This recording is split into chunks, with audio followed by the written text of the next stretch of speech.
assim, né? Eu colocaria que esse método reducionista, que é o método da física de partículas, a teoria de campos, ela tem essa visão reducionista.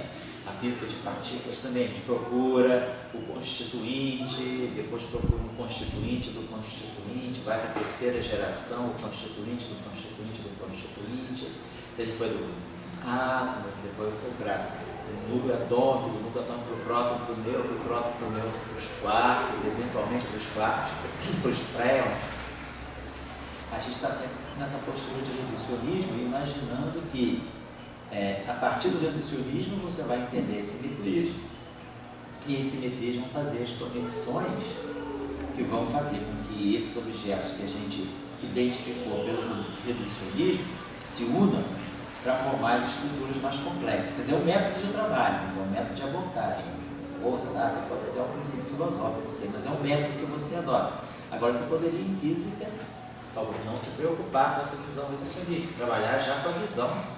As conexões estão feitas, vão trabalhar com o mundo já conectado. Eu acho que a assimetria ela entra um pouco nessa discussão do reducionismo, nesse sentido. Ela pode ser usada de duas formas.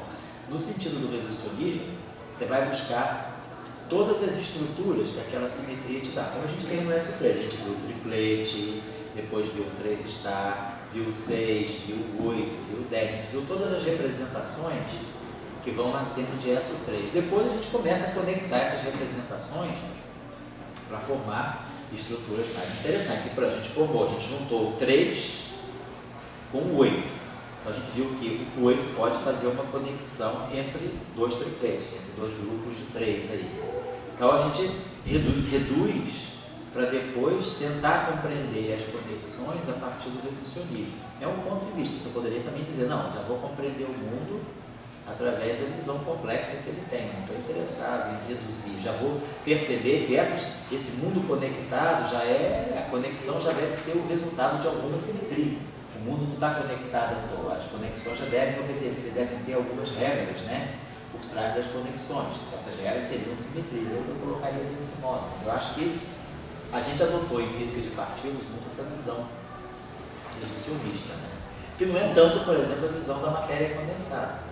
A matéria condensada, ela, pela própria necessidade de compreender os fenômenos que ela estuda, ela não é reducionista, né? Ela trabalha já, quer dizer, o que para nós é uma partícula única, individual, o que para nós é o elétron com a sua carga, com a sua massa, com os seus números, com o seu momento magnético, o seu spin, todos os seus números quânticos bem definidos, cada matéria condensada ele vai identificar aquilo que eles chamam de quase partícula, né? Que é uma estrutura complexa, que se comporta, tem uma identidade própria, mas ela já é uma conexão de objetos mais fundamentais. Por exemplo, o que seria o plasmon, né? O que seria o pólaron, né? O que seria, já são objetos que envolvem a junção de elétron com fônon, isso aí já vai formar esse pólaron.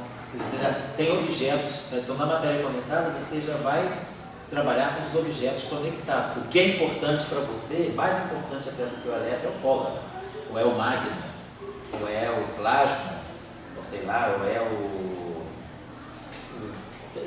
outros, polariton, né? Tem tantos objetos de matéria condensada, né? Polariton? Tem o polariton, tem pólaron, polariton, plasma, tem o magnum, que são esses quantos de ondas de spin também, né? Que são objetos que eles chamam de estados coletivos, né?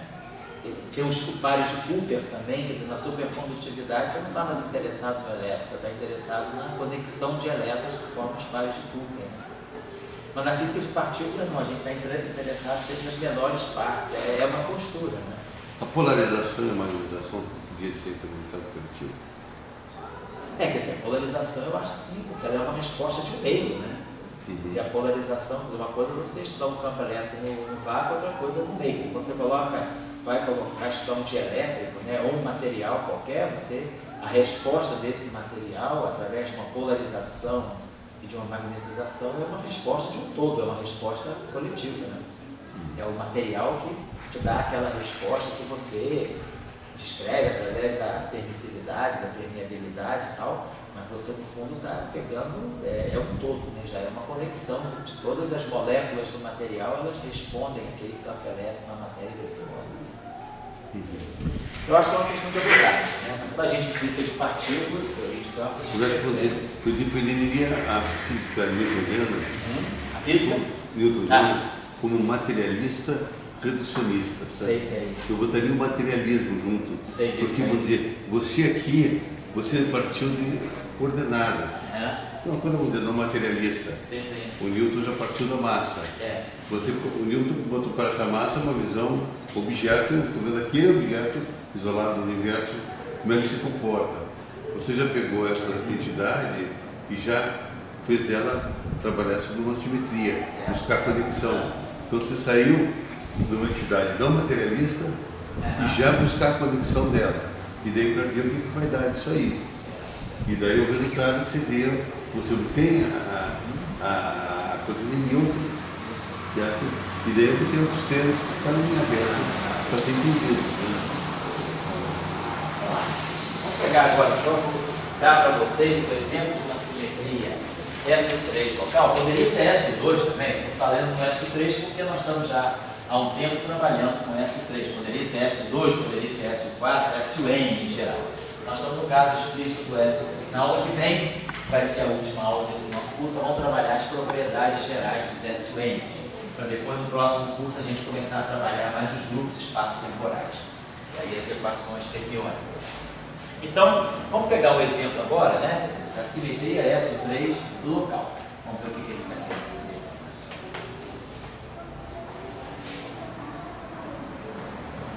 Então, SO3 local. Eu vou estar fazendo isso, então, para simplificar um pouco a vida das ideias, sem complicar muito, eu vou deixar de fora o NA. Vamos trabalhar só com triplete. Suponhamos, então, que nós temos o nosso triplete de coordenadas que, não sei que a gente tem isso aqui, como a gente já fez. Então, a nossa lagrangiana vai ser, como a gente tinha colocado, N, Q, ponto, derivada temporal Dagger, Q ponto, menos kappa, Q ponto, por que a gente tem isso aqui? Então, já sabemos o que é isso, já sabemos expressar isso aí em função dos QIs pequenos e já sabemos expressar isso também em função dos XIs e dos YIs. Eu não vou fazer isso não. Vamos ficar só trabalhando agora com um Q grande, mas sabendo o que está em jogo. Vamos dizer que a gente tenha essa lagrangiana. Então nós temos então que a transformação de simetria nesse caso, esse nosso lagrangiano, nós já vimos, né? Se nós escrevermos esse lagrangiano em termos de uma coordenada Q', que é uma transformação de SO3, né? Vezes Q, esse R aqui, eu coloco R de ômega, né? Que na verdade é a função dos parâmetros. Isso aqui significa R de ômega do quê? O que é esse R de ômega para nós? Exponencial de I sobre 2, ômega A, lambda A. Ok? Isso aqui é o nosso R de ômega. Estou colocando que essa matriz, né? A gente já sabe uma matriz de SO3, ela é fixada por 8 parâmetros independentes. Os 8 parâmetros independentes reais são os ômega A's. Então nós temos feito, no caso anterior, né, o estudo dessa simetria e visto que...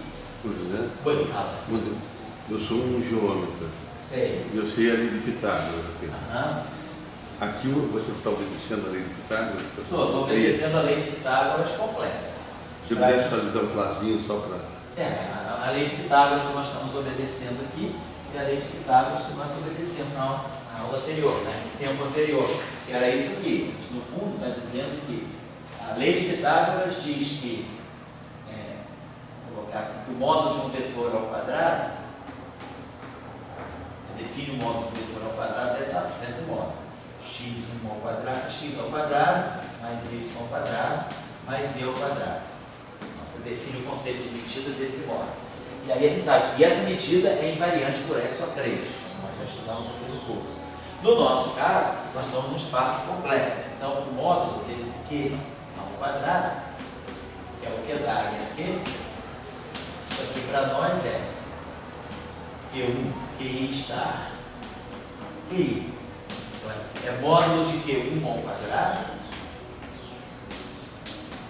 mais módulo de Q2 ao quadrado, mais módulo de Q3 ao quadrado. Nós estamos falando dessa lei de Pitágoras, nós estamos introduzindo a noção de comprimento, de tamanho, através disso aqui. Para nós, isso aqui, na verdade, o módulo desse triplete, ele é raiz quadrada disso aqui, de módulo de Q1 ao quadrado, mais módulo de Q3 ao quadrado. Então, isso aqui é que a grandeza que é invariante de SO3. Qualquer transformação de SO3 deixa essa grandeza invariante. Então, nós estamos num espaço complexo, né? 3x3 complexo, onde a noção de distância é introduzida por um teorema de Pitágoras, né? Assim, para os módulos das componentes, então, porque as componentes não são reais. O módulo de Q ao quadrado. O Q1 é x1 mais x. Isso, é como se fosse x2 mais y2 vezes c2. E mais, vamos dizer, quem tem o complexo. Se você quiser abrir isso aí em função daquelas coordenadas, na verdade a gente está falando disso aqui.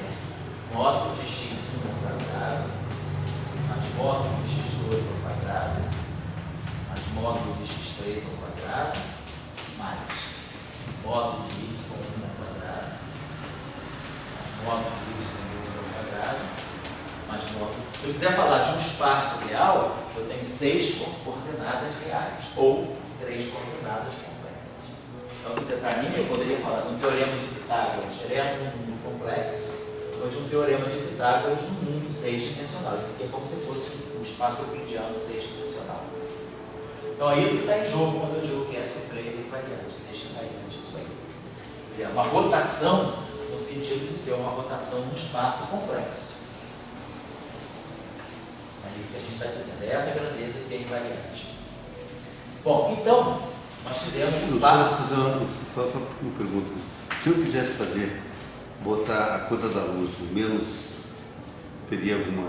Aonde aqui? Teria algum. Não, você pode vir, a gente vai poder até falar nisso depois, mas a gente vai falar. Eu posso falar de um grupo, em vez de falar de um grupo S3, eu posso falar de um grupo S1, 2. Poderia falar de um grupo que tem uma direção, tipo, poderia falar o seguinte: eu vou introduzir uma coordenada Q, que tem 3 coordenadas também, que é 1, Q2, Q3, mas eu vou introduzir uma noção de medida. Eu vou dizer, eu quero fazer transformação. O que eu quero deixar invariante, a noção de medida invariante que eu vou introduzir nesse espaço é essa aqui. Vamos dizer, o produto, né, escalável desses 2 vetores, se eu pegar um Q, vamos colocar desse modo, eu introduziria essa noção de medida.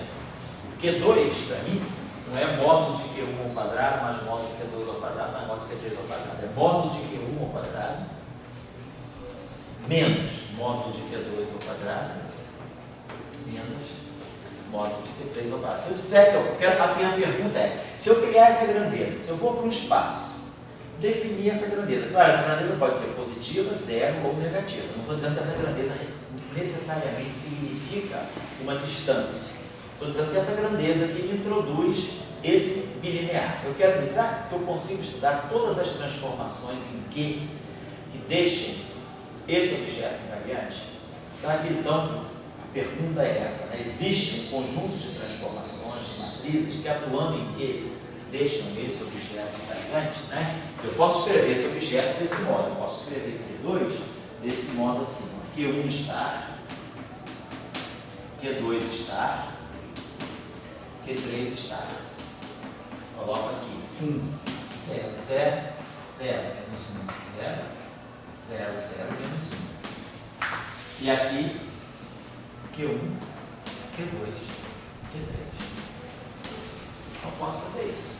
Mas aquela grandeza é essa, botei em forma decisiva. A pergunta é, será que eu consigo escrever então, fazer uma transformação que me deixe isso aqui invariante? Se eu quiser fazer uma transformação assim, Q1 linha, Q2 linha, Q3 linha, igual a R, Q1, Q2, Q3.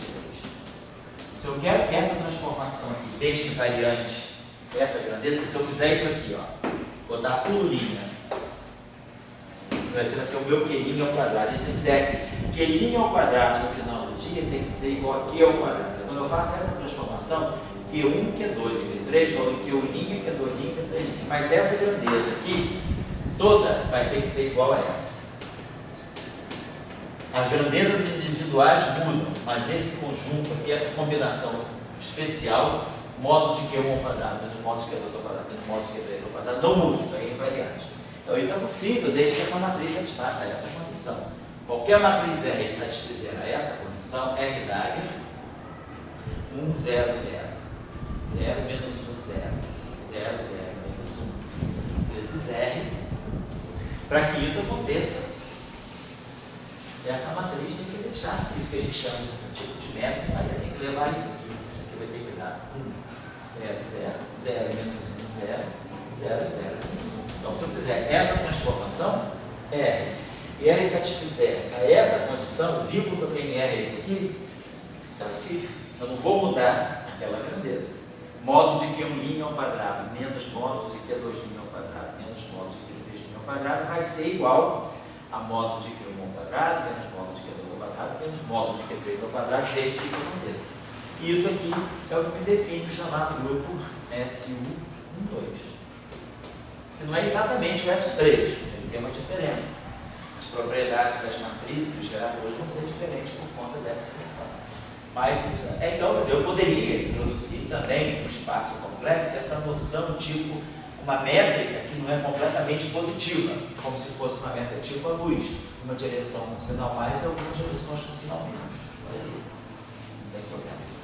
E daí o cassete é o mesmo, né? Aí é tudo igual, tudo igual. A única diferença é que esse grupo é não compacto, então as representações dele de dimensão finita não vão ser unitárias. Aí a gente tem tem aspectos que a gente tem que ter cuidado, mas do ponto de vista algébrico, tudo vai igual. Tá? Então o que a gente estava fazendo era isso, a gente tinha essa transformação. E aí na aula passada, no primeiro tempo de hoje, foi crucial essa transformação. Quando a gente tira a derivada temporal do Q, quando eu derivo o Q em relação ao tempo, eu fazia isso aqui. Eu mantinha a derivada passando direto pelo R. Agora a questão é, o que significa a simetria ser local? Local, estou derivando em relação ao tempo. Significa, a simetria ser local significa que o ômega deixa de ser constante e passa a ser, os ômegas, né? Passam a ser uma função do tempo. Suponhamos agora que eu faça uma transformação de S3, mas a transformação ela não é a mesma em todos os instantes. Em cada instante de tempo que eu faço uma transformação, S3 diferente. Então, o ômega, na verdade, eu estou fazendo isso. Q' igual a R, junto dos ômegas de T, Q. Então, é claro, se eu fizer isso aí agora, quando eu derivar em relação ao tempo, eu vou ter, pelo primeiro, quando derivar isso aqui, eu vou ter o R de ômega Q ponto. Derivei o segundo termo. Mas agora a novidade é que vai surgir uma derivada do R. Eu vou ter um R ponto ômega. Por quê? Por quê? Porque o ômega depende de T. Eu tenho que derivar isso aqui em relação ao tempo. Eu tenho um ômega que depende de T. Então, na verdade, o meu, se eu tenho essa derivada aqui, já não é mais nula, né? Porque eu vou ter a derivada em cima, né? Eu vou ter o R ponto. Então, essa minha função R é uma função de T, via ômega. Ela depende de T via ômega. O sistema não é zero. Então, se eu fizer isso aqui e colocar essa transformação, vamos ver o que vai acontecer.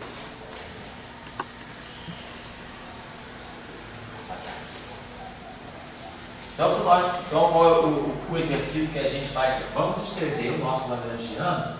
O que a gente quer? A gente quer que o lagrangiano escrito com tudo linha seja igual ao lagrangiano escrito com tudo sem linha. Então, vamos escrever o nosso lagrangiano com tudo linha. Então, ele é N, Q, ponto, linha dada, Q, linha ponto. Tudo com linha. Menos, capa, Q, linha, dagger, e nós estamos lagrangiando todo por linha. O que nós queremos sempre é que o que a gente sempre faz aqui. O princípio de invariância para nós é o lagrangiano escrito com linha, ele tem que ser igual ao lagrangiano escrito com Q. O lagrangiano não muda quando a gente usa ou Q' ou Q. o lagrangiano, ele é invariante, né, na sua forma, quando eu faço a transformação. Então, é isso que a gente está dizendo. Para nós, o princípio de invariância seria esse aqui. Então, vamos substituir. Então, eu tenho L igual a N. Então, quem é o Q ponto?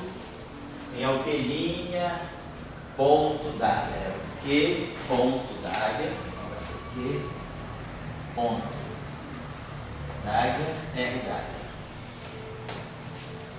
Mais, vamos só fazer o Dagger daqui, o Dagger. Q ponto mais Q Dagger.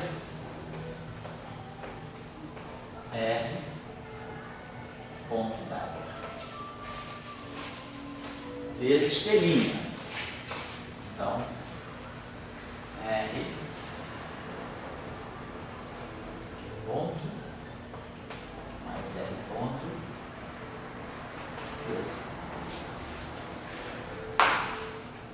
menos capa Q Dagger, R Dagger, RQ. Lembre, em todos os lugares o R depende de T, mas aqui tudo ok, R depende de T, mas de qualquer maneira essa matriz aqui mata essa. Isso aqui é a identidade, esse termo não foi afetado pelo fato de ômega agora depender do T. É isso que nós chamamos de uma simetria local. É quando o parâmetro passa a depender da coordenada que é a evolução. Então, nesse caso é o tempo. Então, o ômega passou a depender do tempo. Só que agora a novidade é esse termo aqui, vezes esse, reproduz esse termo. Tá? O que ponto, que ponto dá e que ponto. Mas agora as novidades são esses termos aqui. Ó. Esse termo aqui destrói a brincadeira, porque R Dagger, R ponto, não é mais R. Não tem nada, é uma coisa que não é necessariamente zero.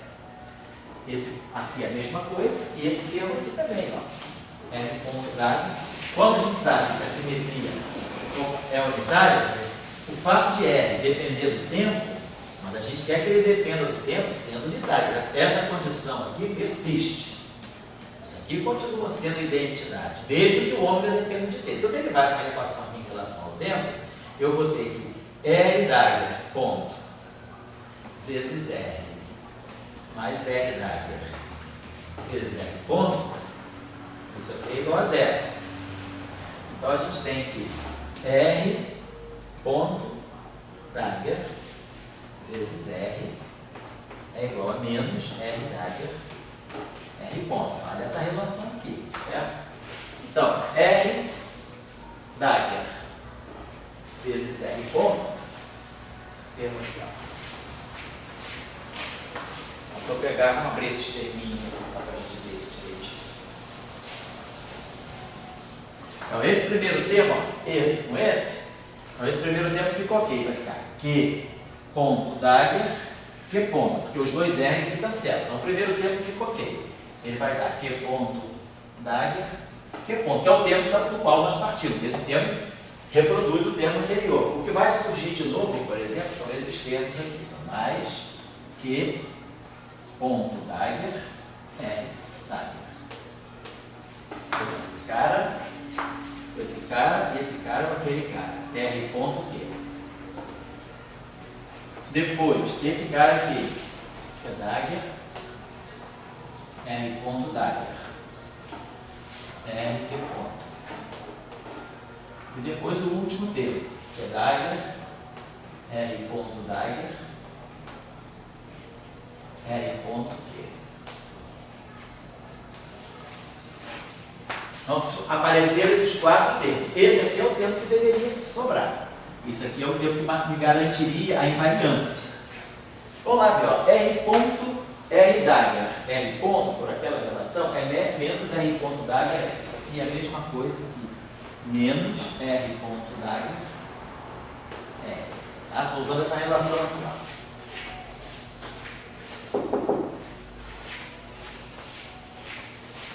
Então, ó, menos R ponto Dagger R, esse termo aqui mata esse. Tá? Quando eu uso essa relação aqui, usa aquela relação aqui, esse termo aqui cancela esse. Porém, esse termo aqui sobra. Porque R é unitária, mas R em ponto não é necessariamente unitária. A relação que eu obtenho é essa. Em um momento eu provo que R ponto d'H vezes R ponto é igual a zero. Se eu saio daqui, essa relação não vale para as duas derivadas juntas, vale para isso aqui. Então, essa relação é o que decorre. Então a matriz R, ela não é unitária. A matriz R ponto não é unitária, ela satisfaz a essa condição aqui. Vamos colocar assim, ó. R, vamos tirar daqui, ó. Tenho sim, essa relação aqui está escrita assim. Deixa eu só para ir até as últimas consequências com vocês. Só para quem nunca viu isso, não ficar com essa dúvida. Então, se eu trabalhar essa relação aqui, essa relação está me dizendo o seguinte, ó, R, vamos pegar esse termo aqui e vamos isolar do lado de esquerdo. Vai ficar R d'H é R ponto, R d'H R ponto, é igual a menos R ponto d'H R. Certo? Vamos pegar agora, isso aqui é R menos 1, a matriz R é unitária. Então isso aqui é R menos 1. Eu tenho isso aqui, ó, R ponto, eu posso multiplicar isso aqui, ó. Como isso aqui é R menos 1, eu posso multiplicar essa relação à esquerda por R, multiplico por R aqui, para cancelar isso, eu multiplico por R aqui. Então fica menos R ponto d'H R. Olha a relação que a gente obtém.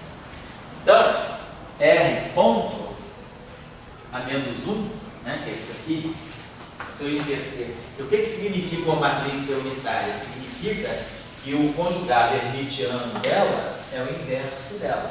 Né? Então, se eu inverter essa relação, eu vou ter R ponto a menos 1. Se eu inverter essa relação, eu vou ter menos R menos 1. R ponto d'H a menos 1. R menos 1. Agora, R d'H era menos 1, quer dizer, d'H menos 1 é a mesma coisa que o menos 1 d'H. Menos 1 d'H. Então, em geral, a gente em um momento provou que essa matriz aqui, isso aqui é diferente do R ponto d'H. Então, quer dizer, a matriz sendo unitária, a derivada temporal dela não é unitária. Então, é isso que estraga a invariância. Esse termo aqui sobra. Então, o nosso lagrangiano deixa de ser invariante por causa desse termo. Esse termo aqui faz a invariância. Esses dois termos intermediários se cancelam por causa da relação de unitariedade, porém esse termo sobra. Eu não posso garantir que essa matriz é unitária, então isso aqui não é único. Então, quando a gente impõe uma transformação de SO3, que agora é local, ou seja, que depende do tempo, o problema da quebra, aquele lagrangiano, que antes era invariante com a simetria local, ele perde a simetria por causa justamente desse fato, por causa desse termo aqui, o chamado termo cinético, ele viola ou quebra, né? A gente usa a palavra viola ou quebra explicitamente, né? Quebra, né? Cálculo explícito, quebra ou viola explicitamente a simetria local. Esse termo é bom quando a simetria é global, mas ele não respeita a simetria quando a simetria passa a ser local. A pergunta é, para que eu quero a simetria local? Será que eu preciso de uma simetria local? Eu estou só colocando essa questão porque na física de partículas, né, na natureza, a gente observa que é interessante essas simetrias serem locais. A gente consegue compreender bem as interações fundamentais imaginando que essas simetrias sejam locais. Então a gente está interessado em simetria local porque o próprio eletromagnetismo, a própria interação eletromagnética, ela é baseada numa simetria local. a simetria do eletromagnetismo. Então, as simetrias locais são importantes na concepção, na compreensão das interações que a gente tem, tanto a interação eletromagnética, interação fraca, interação forte, e até mesmo interação gravitacional. Então, só fazendo esse exercício, só para mostrar num cenário simples, né, de mecânica, baseado em SO3, que a gente pode introduzir uma simetria local. Mas o que a gente precisa trazer para implementar uma simetria local? Então, o que nós precisamos agora, a pergunta que nós nos colocamos agora é como implementar a simetria local.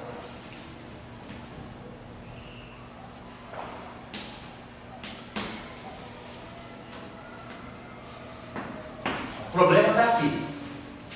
O problema está nessa relação aqui. Q' ponto é RQ ponto mais R ponto Q. O problema está aqui. Aqui tudo ok, beleza. Mas aqui está o problema. O grande problema está aqui. A obstrução, né? O obstáculo está aqui.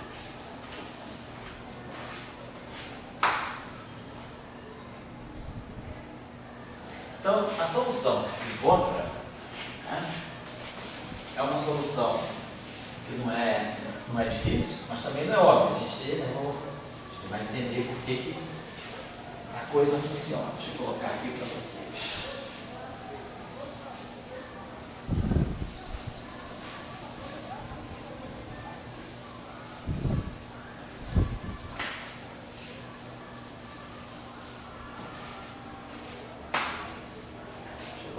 Então, a ideia seria, então, nós temos isso aqui. O nosso problema está aqui, ó, a derivada temporal, DDT,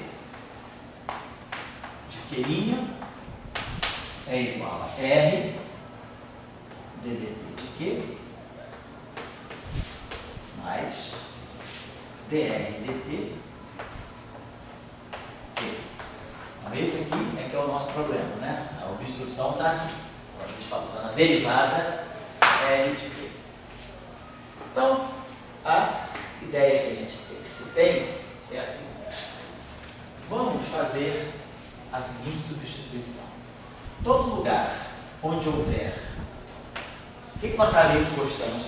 Esse termo aqui é indesejável. Então, esse termo, de alguma forma, ele teria que subir para poder garantir que esse R sobra. E aí, se esse R sobra, fica tudo ok. Eu não vou ter o problema de ter um R ponto dentro da transformação. O R ponto desaparece. Então, a ideia é a seguinte. Vamos continuar. Em vez de trabalhar com essa derivada, a proposta é eu fazer o seguinte. Eu substituir essa derivada por uma nova derivada. Vamos chamar isso aqui de DDT. É um símbolo, né? Vamos chamar até assim, de DDT. Isso aqui é uma definição. Eu vou definir, vou introduzir essa nova grandeza no lugar dessa. Ao invés de trabalhar com essa grandeza, eu vou estar trabalhando com essa grandeza. Isso aqui é um mero símbolo. Como é que eu operacionalizo esse símbolo? O que esse símbolo é? Esse símbolo é, na verdade, o seguinte. É a própria derivada que nós temos, acrescida de um novo termo. Vamos colocar aqui um termo A de T.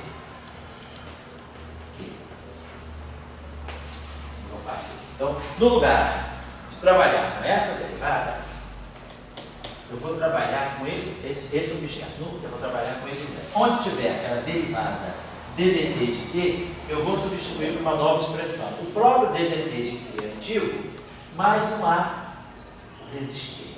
E qual vai ser o papel desse A? O papel desse A provavelmente vai ser limpar o termo indesejado. Como? Vamos fazer isso. Como é que a gente implementa isso? Então, essa é a tentativa de solução de resolver o problema. Vamos ver como é que a gente resolve. Então, se a gente agora substitui essa derivada, a gente vai dizer, a ideia toda está nisso aqui. Onde tem aquela derivada, substitui por isso aqui. Para não ficar carregando toda hora isso tudo assim extenso, a expressão operacional é essa. Eu vou chamar isso aqui simbolicamente disso.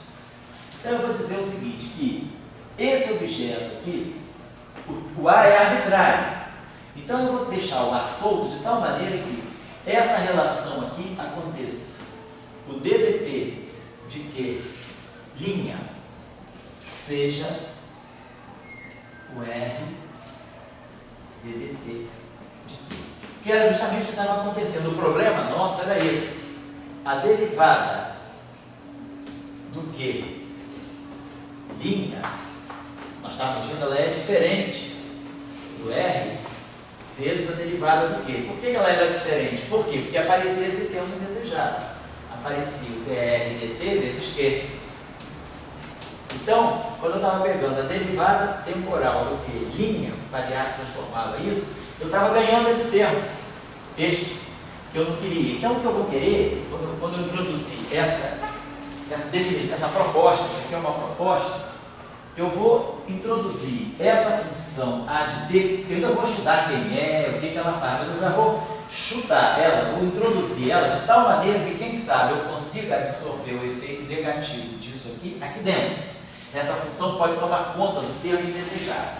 Então, para isso, a minha pergunta é: será que, se eu tiver esse objeto aqui, que é o que eu estou dizendo aqui, se eu tiver esse objeto, ddt Q mais a de t vezes Q, tudo isso linha, será que isso aqui pode ser igual simplesmente ao R vezes o ddt de Q mais a de t Q? A pergunta é: será que eu consigo trabalhar um objeto desse tipo de tal maneira que a transformação dele no final de tudo siga esse padrão? Porque se isso acontecer, esse termo aqui fica invariante. Se eu escrever isso aqui assim, ó,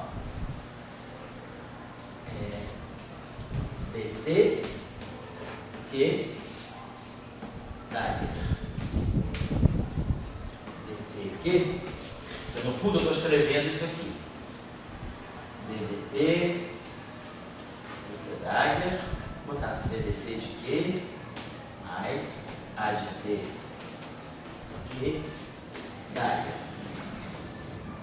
ddt de Q mais a de t Q. Introduzido isso, observa isso aqui. Quando eu coloco essa combinação, estou introduzindo isso à mão. Pá!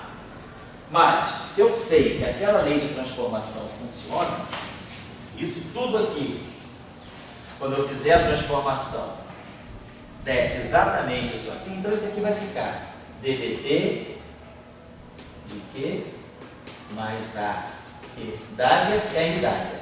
E esse termo aqui vai ser R ddt de Q mais a Q. Ah, beleza, ó, acabou-se o problema. Esse R dagger mata esse R, então essa grandeza fica invariante. Se eu coloco essa grandeza e faço a transformação, o R aparece.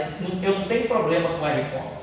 Mas isso só vai acontecer se esse A, se eu puder encontrar algum tipo de A que me ajude a essa relação a ser satisfeita. Então eu preciso, eu tomo esse ponto de vista, eu modifico aquilo que era a derivada temporal aqui, acrescentando esse novo termo. Então eu estou definindo uma nova grandeza. Vou passar a trabalhar com isso. Por quê? Porque eu quero ter simetria S3. E qual é o papel desse A?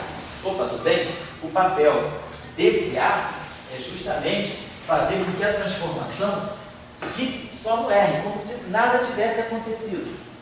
Como se o R não dependesse mais de T, porque aquele termo ddt de R, o papel é que, para esse objeto aqui, esse cara não esteja presente. Vale essa lei. Essa lei não vale para o ddt comum, mas essa lei de transformação pode vir a valer para essa grandeza, desde que o A consiga ser encontrado. Eu preciso encontrar um A que me ajude a esse objeto aqui a satisfazer a essa condição. Se esse objeto aqui vier a satisfazer a essa condição, essa grandeza aqui fica invariante sobre transformações de S3 local. Essa é a lógica do raciocínio. É só isso. Isso é isso que nós estamos fazendo. Esse A aqui é que vai ser o famoso campo de Yang-Mills. É isso que é a ideia da teoria de Yang-Mills. É a gente buscar introduzir no sistema um novo grau de liberdade. Nós estamos introduzindo uma coordenada nova, A, que não havia no problema. Essa coordenada A de P, ela está sendo introduzida para resolver o problema da simetria quando ela fica local. Então, tudo que nós estamos fazendo é isso aqui. O que nós estamos dizendo, eu vou só reiterar mais uma vez aqui. é que o DDT do Q' é diferente de R DDT do Q. Por quê? Porque tem esse termo. DDT derivada do Q' é R vezes a derivada do Q, mas tem um termo novo, mas um termo indesejado, mas que é R dt vezes Q. Então, o problema está aqui. Aqui que está a obstrução, a simetria poder ser local. Esse termo aqui obstrui, né? Ele é um termo de obstrução, a simetria ficar local. Quando a simetria é global, beleza. Esse R dt é zero, tudo fica ok. Então, qual é a nossa postura? A nossa postura é não mais trabalhar com DDT de Q, mas sim trabalhar com um novo objeto. O símbolo que eu represento ele é isso aqui. Na verdade, eu preciso usar isso aqui. Na prática, isso aqui é isso aqui, essa grandeza aqui. dq dt mais um a de t vezes Q. Esse a de t, então, é um novo objeto, uma nova coordenada que eu introduzi no problema. Mas para que eu introduzo esse a de t? Você propôs de t porque você botou ele no t, por causa do problema da derivada do t, só por isso. Porque o problema é a derivada temporal. Sabe? Então eu tenho que introduzir alguma coisa que defenda do tempo, porque é ele que vai ter que tomar conta, ele tem que depender do tempo, porque é ele que vai dar um jeito de arrebentar com esse termo aqui, suprimir esse termo. Então a ideia é define-se aquele novo objeto. Ao invés de se trabalhar com a derivada usual no tempo, eu trabalho com a derivada usual, mas acrescento um termo novo aqui. Na matemática, quando a gente modifica um termo de derivada por um termo novo, que tem um caráter multiplicativo, não é um operador diferencial, é uma multiplicação por uma função a de t, esse termo aqui na matemática recebe o nome de uma conexão. Então, para o matemático, isso aqui é o que a gente chama de uma conexão. Eu modifiquei uma derivada acrescentando a essa derivada um termo novo, multiplicativo, de conexão. Em vez de derivar o Q, aqui eu tenho uma operação de derivada em cima do Q. Aqui eu tenho uma operação de multiplicação de uma função de t pelo Q. Essa multiplicação, quer dizer, essa função que eu multiplico por Q, somando com a derivada, é o que nós chamamos de uma conexão. E essa grandeza aqui, quando a gente modifica uma derivada ordinária por um termo de conexão, é o que nós chamamos, né, que nós, de matemática, chamamos de uma derivada covariante. Derivada covariante. Por que covariante? Covariante no sentido que a palavra covariância significa covariante, que varia igualmente, que varia da mesma forma. Que varia da mesma forma que o quê? Que varia da mesma forma que o R. Que o quê? Se o meu Q varia desse modo, quando eu faço uma transformação, se essa é a transformação do meu Q, mesmo com R independente do Q. Isso aqui é a transformação do meu Q.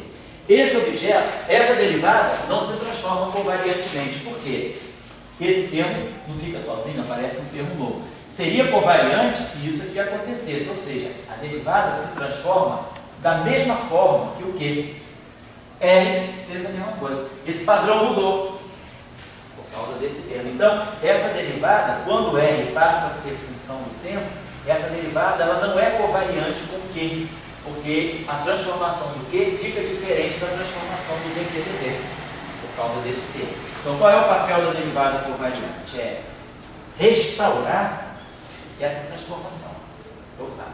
Restaurar essa transformação. Então, o que eu quero é que esse objeto novo que eu defini em cima do Q, eu quero que esse objeto, no final do dia, se transforme da mesma maneira que o Q. Simplesmente multiplicando isso aqui. Então, é isso que nós chamamos de uma derivada covariante. É uma derivada que segue, covariante por isso, ela varia da mesma forma, em companhia, né? Ela varia da mesma forma que o R varia. A transformação que o Q sofre, a transformação que o Q sofre é a mesma transformação que esse novo objeto sofre, diferentemente desse, que não é a mesma transformação que a simples derivada sofre, por causa desse termo aqui indesejado. Então, o papel da conexão é tentar criar a chamada derivada covariante para que isso aqui aconteça. Bom, se eu quero que isso aí aconteça, e o A entrou no jogo para tentar fazer isso, isso deve me dar uma condição em cima do A. O A não pode ser qualquer, não é para qualquer A que isso vai acontecer. Então a pergunta é, como é que eu posso fixar o A, que é a conexão em função dessa propriedade? Ele entrou para resolver, para fazer isso. Se ele entrou para fazer isso, que condição que ele tem que satisfazer para que isso aconteça? Então vamos lá, o problema fica bem simples desse modo. Quem é o DDT do QI? Eu vou transformar isso aqui. Então, estou trabalhando com essa grandeza.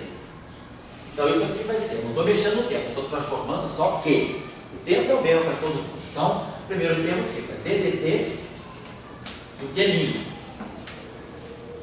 Mas o A, ele resolveu, ele entrou no problema para sanar o problema do Q. O Q se transforma com R, então esse A, ele também tem que se transformar. Então quando eu faço a transformação no Q, o A deve se transformar junto. Eu vou propor que isso aqui, que esse novo objeto linha seja com tudo linha. A linha de T, Q linha. Essa é a transformação do meu objeto.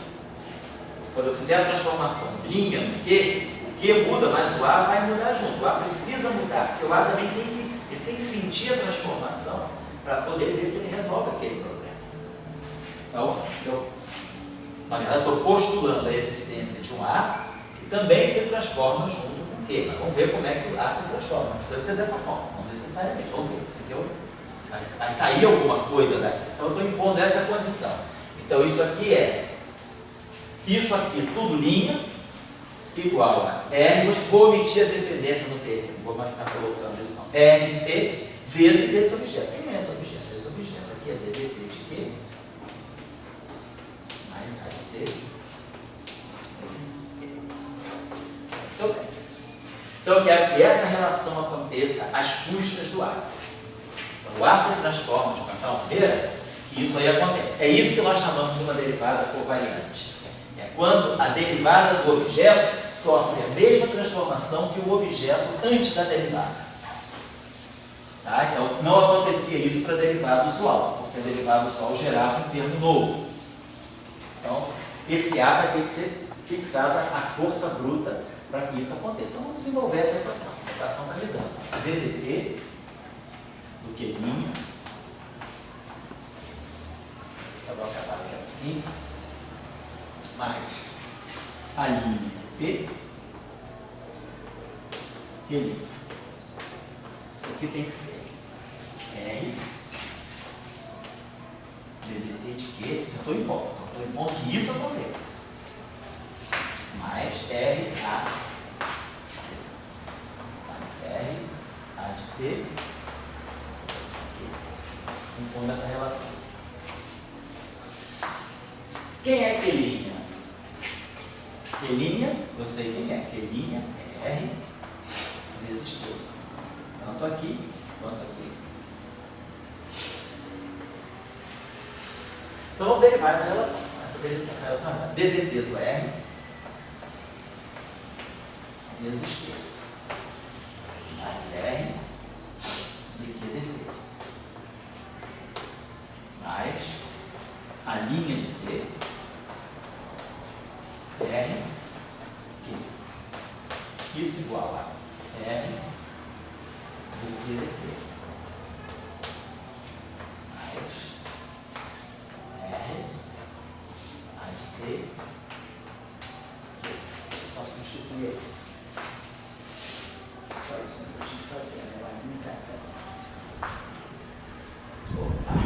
Então, nós vamos querer, para que isso aqui aconteça, então o que eu quero? Esse termo aqui, ó, cancela essa peça.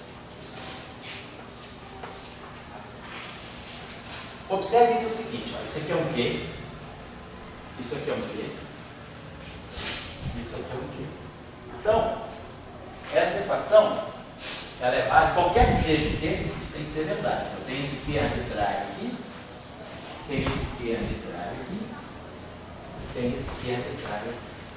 Como essa equação vale para todo Q, indistintamente, qualquer que seja o Q, uma solução dessa equação, independentemente do Q, é que valha a equação sem Q, ou seja, se eu tiver R dt mais a linha de T. R seja igual a R A de T, não esquece o que você escreveu aqui. R A de T, é isso? É isso aí. Então, o meu R tem que satisfazer, o meu A tem que satisfazer essa condição. Então, imagina que eu agora multiplico essa, eu quero limpar o A', preciso saber qual é, eu gerei um A', então tem que ver quem é o A', porque o A' é a forma de transformar o A. Eu não sei como é que o A se transforma, eu chutei esse A aí, mas sem saber nada sobre ele. Então, a primeira questão que eu poderia responder é, beleza, será que eu consigo determinar uma primeira condição em A? Seria ver como ele se transforma, quando o Q se transforma com aquele R, como é que o A se transforma simultaneamente? Então, eu posso isolar uma linha. Para isolar uma linha, lembre-se que esse R é uma matriz. Uma matriz de S 3, eu não posso deixar essa matriz solta. Então, para tirar uma matriz de uma equação, eu tenho que multiplicar toda essa equação à direita por R-1. Multiplico aqui por R-1, multiplico aqui por R-1. Nesse caso, R-1 é R d'área. Por quê? Porque a transformação é unitária. Estou falando de S 3. Então, eu coloco aqui um R d'área. Esse R d'área é o R-1. Então, com isso, eu limpo esse termo aqui. Então, eu já ganho uma equação que é assim. A linha de T é igual a R A de T R-1 mais dr de T vezes R menos, né? Não, menos dr de T R-1. Que é o R d'área, quanto é matéria.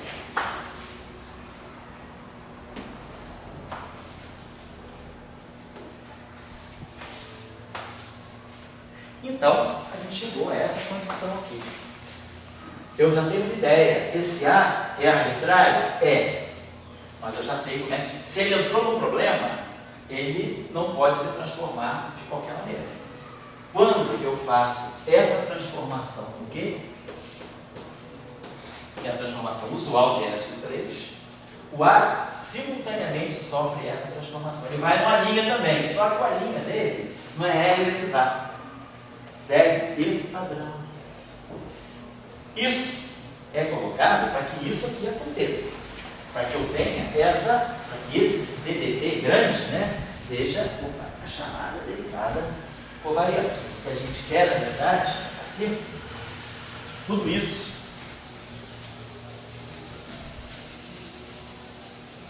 Então, com A se transformando desse modo, está me assegurando essa relação. DDT do que tudo linha é igual a R DDT de Q. Ou seja, essa relação significa isso. DDT de Q linha mais a linha de T Q linha é igual a R DDT de Q mais A de T. Então, essa relação é garantida desde que o A satisfaça a essa condição de transformação. Então, quando que se transformar, o A também se transforma, e é justamente o papel. Por isso que o A tem esse papel importante. Ele elimina aquele dr/dt, porque esse dr/dt vai aparecer na transformação dele no sinal oposto. Então, é por isso que esse problema aqui que eu tinha antes, né, é sanado com essa nova derivada. Antes eu tinha esse termo indesejado. Esse termo indesejado. Esse aqui. Estava quebrando a covariância dessa transformação. A derivada de Q não se transforma igual a Q. Porque esse termo aqui aparece.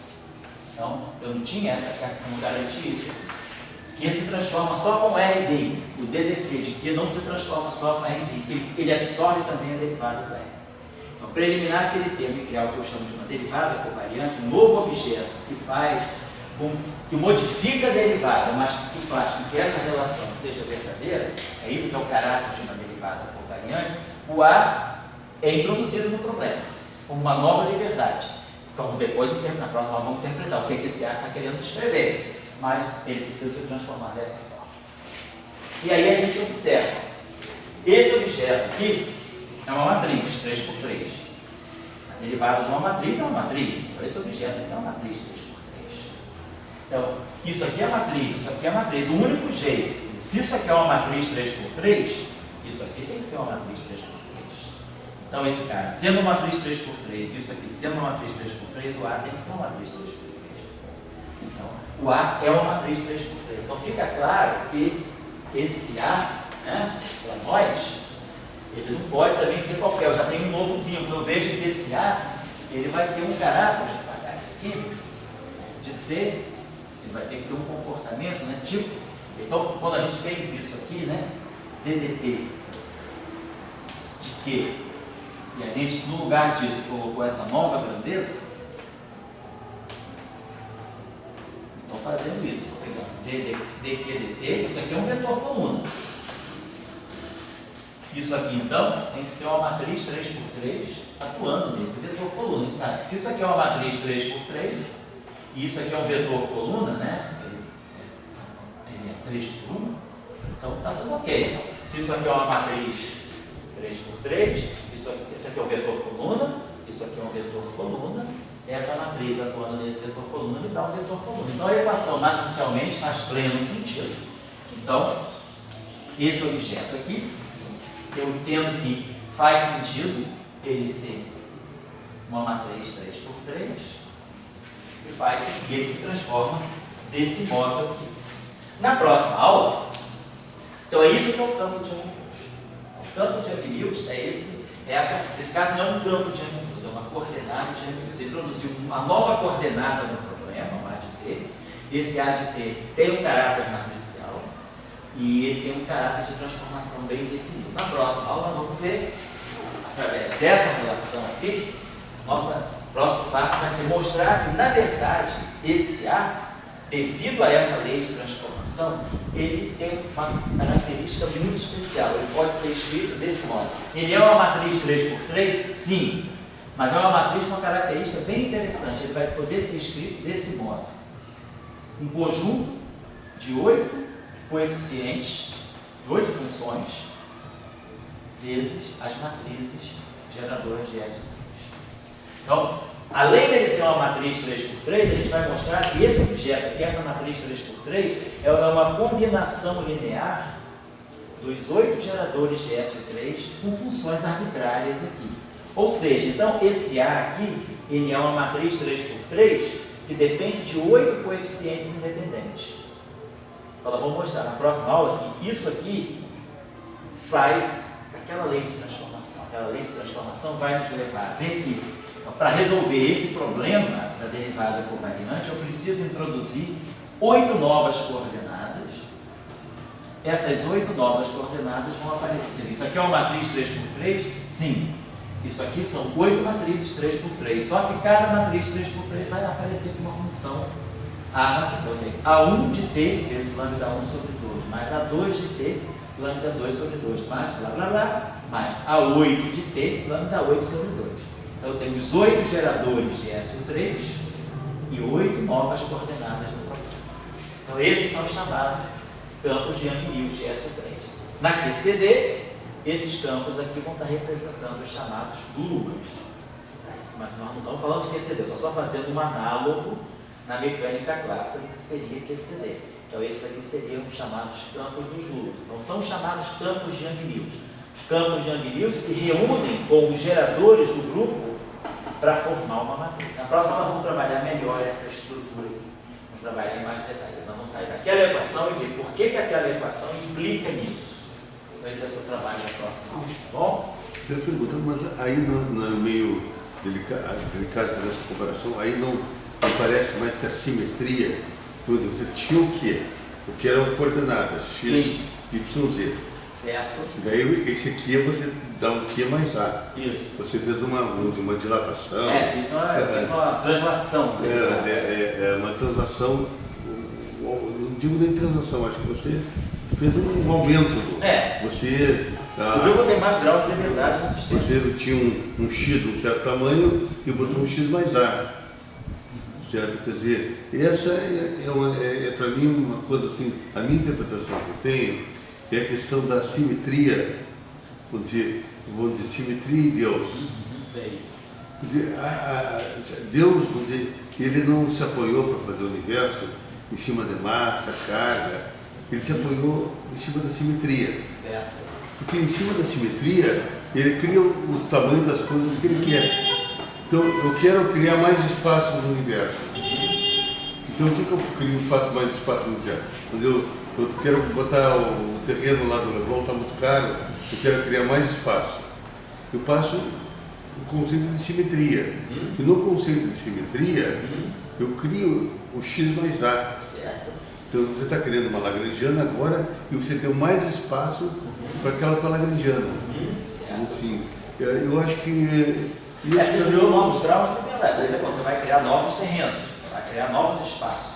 Você trouxe agora, na próxima aula, que esse A, por ser uma matriz 3x3, que vamos ver, a partir dessa relação, ele vai estar na álgebra de Lie do SO3, que nós já sabemos o que é, ele vai ser uma combinação dos geradores de SO3. Quer dizer, a solução desse problema é aquela solução, é aquela equação.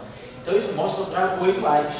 Então eu dava um problema que tinha três coordenadas, Q1, Q2, Q3, para que a simetria SO3 ela possa valer em todos os instantes de tempo, não seja uma simetria rígida, no sentido de que ela é a mesma para todos os instantes de tempo, para que ela possa valer em cada instante de tempo. Eu ter uma simetria SO3 independente e o meu problema absorver essa noção de que a cada instante eu posso fazer uma simetria independentemente da outra, mas desde que seja SO3, as simetrias vão mudando a cada instante, mas mantém a característica de SO3.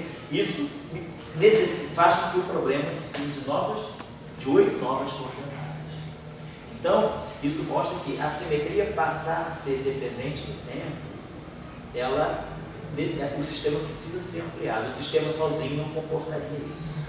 Então eu preciso trazer novas coordenadas. Essa é a lição que a gente tira dos campos de Young-Mills. Eles entram como campos adicionais a um problema já pré-existente. Então a ideia de Young-Mills seria um pouco essa. Né? Eu tenho a matéria. A matéria reage em simetrias. Quando as simetrias são locais, eu preciso trazer campos de Young-Mills. Então a ideia de Young-Mills entrou bem na física de interações fundamentais, porque esses campos de Young-Mills novos que apareceram, eles são justamente os campos que vão fazer o papel de mediadores da interação. Antes eu só tinha matéria interagindo com matéria à distância. Eu não sabia como é que a matéria se comunicava com a matéria na interação. Eu sei que o elétron interage com o elétron, positivo, não importa, mas o que faz a interação? Então nós vamos ver que o papel do campo de Young-Mills, ele entra para fazer a simetria ficar local. Quer dizer, quando o elétron interage com o elétron, ele interage da mesma forma em todos os instantes. E quem garante, né, que a interação do elétron com o elétron é independente do tempo, ela é a mesma, eterna, vamos dizer, é a presença desse campo, que faz com que a simetria não dependa do tempo. Mas para isso eu preciso introduzir graus de liberdade novos. Eu acho que essa que é a lição. O José me perguntaria no seguinte aspecto: se você acha que as leis físicas elas partem da simetria, certo? Então, quem faz uma lei física não é a inércia, é a simetria, certo? O tamanho de Copacabana, certo? Ele não é definido. Você pode sempre botar um A e aumentar o tamanho de Copacabana. Eu estou falando em geometria, não em partículas, nada disso. Então, essa é a questão, vamos dizer. A pergunta, vamos dizer, a gente está com um universo que é grande, é grandíssimo e é expandido. Se a gente for dizer, como é que você explicaria a expansão do universo? Uma coisa maluca para a gente, como é que se expande essa porra? Aqui, nesse A, você estaria trazendo uma razão para a expansão do chamado Copacabana. Entendeu assim? Porque você está dizendo, eu estou com uma simetria e para ela se transformar em um local, eu tive que expandir Copacabana. Vamos pensar dessa forma, a simetria, ela... E você não usou nenhuma lei física para usar essa expansão. É isso que eu quero apontar. Eu acho que a gente pode entrar nessa imagem. Por que a simetria amplia os espaços, né? Porque a simetria, ela te mostra que existe vida além do mundo real. Né? A vida não está... Se a matéria interage com a matéria, a simetria está te mostrando que não é só a matéria está interagindo com a matéria porque só existe matéria. Ela está mostrando que a interação da matéria com a matéria é feita por um objeto novo que você não está vendo, mas ele está lá. Então, e você amplia o teu espaço nesse sentido. O mundo não é só a matéria, o mundo também é a radiação. Então você não está vendo a radiação, em princípio, né? Claro, a gente vê o fóton, vê a radiação eletromagnética. Ele não está vendo o gluon, mas o gluon está lá fazendo a interação do quark com o quark. Eu acho que a simetria ela expande a nossa visão de mundo nesse sentido. Ela mostra que o mundo é mais do que o mundo visível. Tem um mundo, uma parte grande do mundo, que está sob a forma de radiação ou de graus de liberdade que vão fazer a mediação das interações. Então não é só a matéria. A matéria é matéria. A matéria interage com a matéria, mas a matéria interage com a matéria porque existe um novo tipo de agente, um novo objeto, um novo espaço que a simetria me permite compreender quem é. Então, o papel da simetria é te dar, vamos dizer assim, conseguir acomodar esses novos graus de liberdade que ele produz em alguma física. Então a gente acomoda esses novos graus de liberdade dizendo, esses objetos eles entram, mas eles vão ser os agentes da interação. Acho que essa que é a moral. Você poderia então dizer o seguinte, vamos dizer, eu quero colocar a simetria numa Lagrangiana, como você botou aqui, no diamão, você foi jogando a mão. Mas daí eu quero dizer o seguinte, vamos dizer, eu quero que você me explique a expansão do universo. Quer dizer, você, para explicar a expansão do universo, você tem que botar uma simetria. Vamos dizer, hoje o Grosso está falando da energia escura. O universo tem expansão acelerada, se compreendeu ali através das observações que essa expansão é acelerada e a expansão acelerada, ela, que está por trás dessa expansão, é um mecanismo novo, uma nova forma propulsora dessa expansão, que é a energia escura. A pergunta é, se o universo está se expandindo, tem essa energia escura, a gente consegue associar essa energia escura a algum tipo de simetria? Essa é a pergunta, você sabe? Mas eu digo, outra pergunta iria mais adiante. Será que você poderia dizer, essa expansão do universo está ligado ao fato das coordenadas do espaço-tempo? Tem uma simetria, S3? Não estou botando matéria, não estou botando física nenhuma. Eu estou apenas dizendo, olha, tem uma simetria. Colocada essa simetria, eu criei esse mecanismo. Vocês aqui do CBPF gostam do mecanismo do Higgs. Isso. A gente não bota esse mecanismo também para expandir o universo. Tem proposta desse tipo. Tem uma série de trabalhos, tem uma linha de trabalho nessa direção. Na direção, a expansão acelerada do universo ser controlada pelo Higgs. Tem uma linha de trabalho. Eu nunca entrei nessa linha de trabalho. Não, mas em vez de associar a energia escura ao setor de Higgs. Mas o Higgs agora existe. Agora é Nobel. Não vou discutir isso, mas eu digo, você aqui, eu não estou botando matéria nenhuma, e isso é um ponto. Esse é o ponto que eu queria chegar, sabe? Vamos discutir mais espaço para isso. Vamos discutir essa questão. Mas a gente vai trabalhar só em cima disso, praticamente só em cima disso. E isso que eu estou fazendo para a S3, eu podia fazer para a S2, para qualquer SON. No próximo aula eu posso generalizar isso aí para qualquer SON. Por enquanto eu estou fazendo para a S3, porque vocês estão assim, não é S2, que é tão simples, e não é SON, que é mais complicado. A S3 vocês já estão acostumados, as marcas de Gell-Mann, todos 3x3, a gente fez um monte de ano de tabu aí para a S3, então a S3 já está mais ou menos no dia a dia de vocês. Então, estou pegando um exemplo concreto dentro de S3, mas você na verdade vai para qualquer SON. Eu vou terminar por aqui, que a gente 2 horas vai para o outro curso. Eu pessoalmente, na minha meditação, sabe, eu acho que isso é um resultado muito extraordinário, sabe? Sei. Sabe assim,